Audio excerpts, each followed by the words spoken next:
አጠቃላይ እየተሰሩ ያሉ ልማቶች ይበል የሚያሰኙ ምን ያህል መንግስታችን ሰው ተኮር እንደሆነና ልማቱን አጠናክሮ እየሄደ እንደሆነ ማሳያ ናቸው። ምክንያቱም ሰውን ዝም ብሎ አፍርሶ ሜዳ ላይ አልተጣሉም እነዚህ ሰዎች ማለት ነው።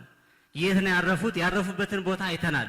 ማህበራዊ ህይወታቸው ባለበት ነው የቀጠለው። ማህበራዊ ህይወታቸው፣ እድራቸው፣ እቁባቸው፣ አጠቃላይ ትምህርት፣ የጤና ማዕከላቶች እኔ እንጃ እጅግ በጣም ነው በተለይ ገላንጉራ ላይ ያየነው ነገር ይበል የሚያሰኝ ነው። እንደ ትምህርት በዚህ ለውጥ ዘመን ኢንቨስት ያደረግንበት ምን አለ?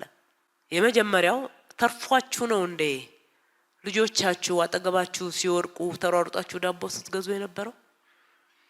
እነኛ ዶክመንተሪዎች፣ ፎቶግራፎች ያገኘናቸው ከዚህ በፊት ምስክርነቶች ውሸት ናቸው? ታበሉ እኮ ነበር ልጆቻችሁን። ከዛ ከጎደሏችሁ መቼ ነው የመምህር ደሞዝ በጣም ትልቅ ሰው ነው የሚያውቀው? ከደሞዝ ትልቅነት የተነሳ አይደለም፣ ከአባትነት ከእናትነት የተነሳ ታረጉት ነበር።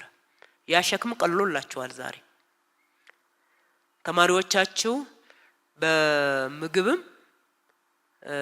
በሚለብሱት ዩኒፎርምም በሚይዙት ቦርሳ በሚይዙት ደብተር እስክሪብቶ ልዩነት የለም።